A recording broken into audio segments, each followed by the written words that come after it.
past year, Drake's name has been dragged through the mud, and although he's always had haters, this new wave of backlash feels different. While he does still have a huge fan base, I've seen many people on the internet and in my own personal life boycotting any new Drake music. The main catalyst for these crazy accusations is none other than Kendrick Lamar Duckworth, who was entangled in a battle with Drake for the whole world to see, coming out on top while marking Drake as a certified pedophile. In this video, I'm going to go over every allegation against Drake. Some you may have never even heard of, and by the end of it, you'll be able to make your decision on whether Drake is the certified lover boy he claims to be, or if he's the certified pedophile that Kendrick claims he is. The first time I've heard anybody mention Drake's name in this kind of a light was in 2018, when a 14-year-old Millie Bobby Brown revealed that her and Drake would often text.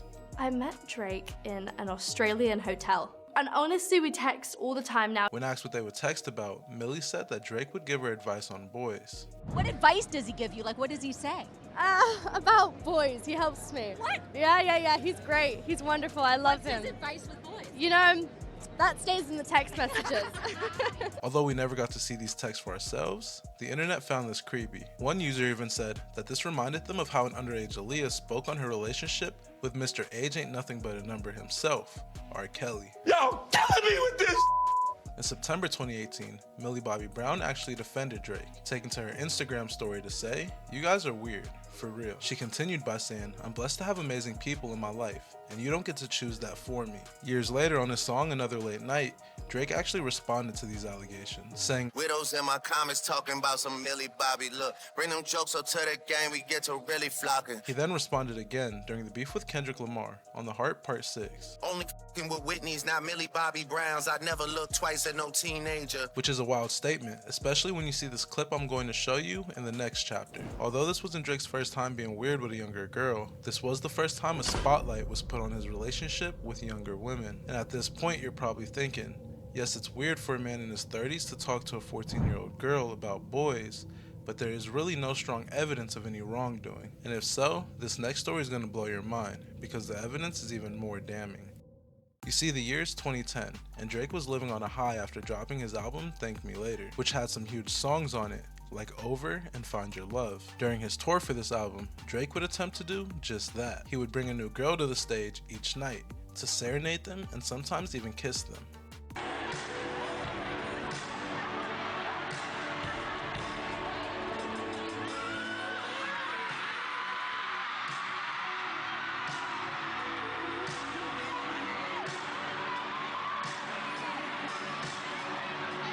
While a bit odd, most of these girls were over the age of 18. Keyword, most. Because during one show, the 24-year-old Aubrey Graham brought Owens on stage. At this point, she was 17 years old. While on the stage, Drake said, "Y'all gonna have me getting carried away again.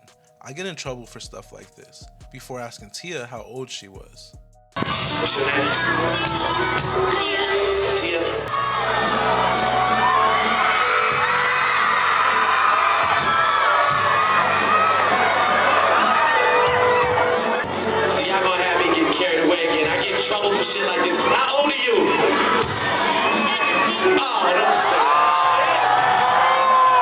If you couldn't hear, she said she was 17. After hearing her age, Drake would then say, "17? Why do you look like that?" before calling the teenage girl thick. I can't go to jail yet, man. 17? Why do you look like that? You thick. Look at all this. He would then follow this up by giving her a very inappropriate speech, where he said, "I don't know if I should feel guilty right now, but I like the way your chest feels on mine." I don't know if I should feel guilty or not, but I had fun. I like the way your breast feels against my chest and stuff. He then grabbed her hands and kissed her all over the face and even on the lips.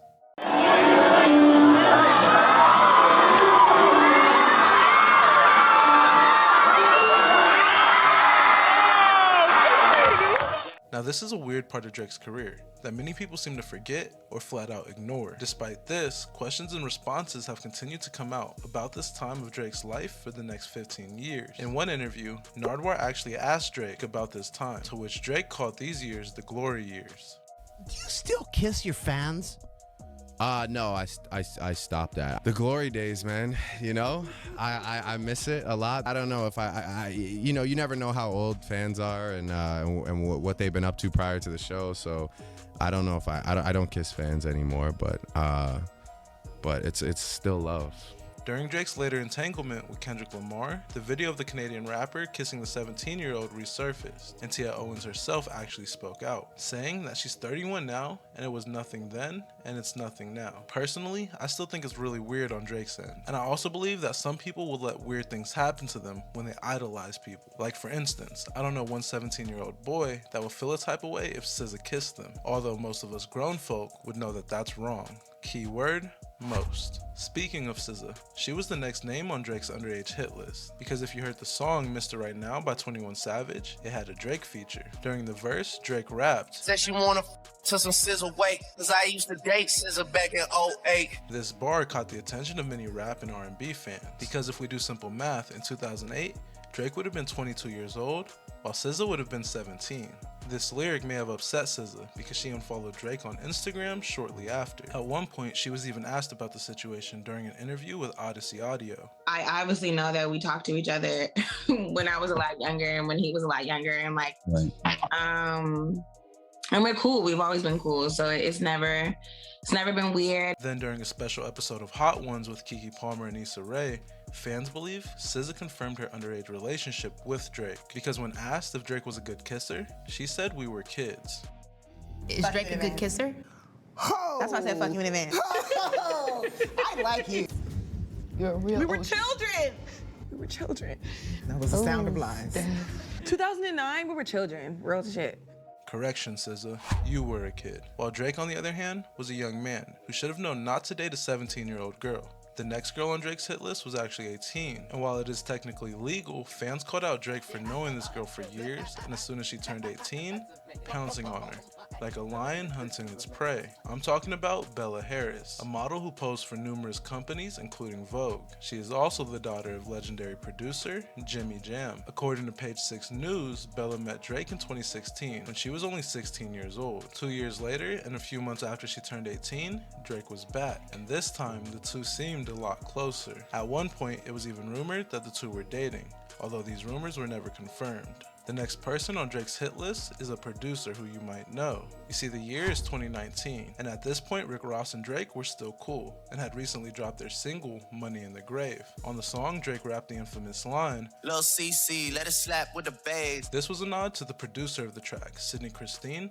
who also goes by the name Lil CC. After this placement and shoutout, Lil CC's stock in the music business rose significantly. During an interview with No Jumper, she was asked how she met Drake. She would then go on to explain that Drake was a fan of women's high school basketball, which she played, adding that Drake followed her after hearing about her from a teammate who Drake supported. I played basketball, right? So he really was a fan of supported one of my teammates at the time. And this is when you're in high school?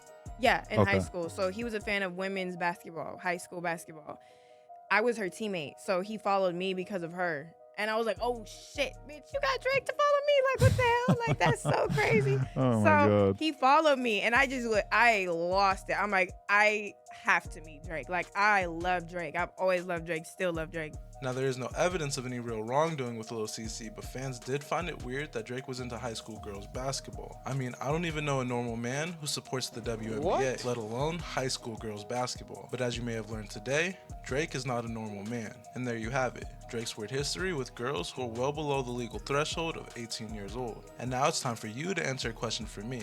Is Drake just the certified lover boy he proclaims to be, or is he a certified pedophile like Kendrick Lamar claims? Let me know in the comments below, and maybe even give this video a like if you made it this far. In case I don't see you, good afternoon, good evening, and good night. Peace.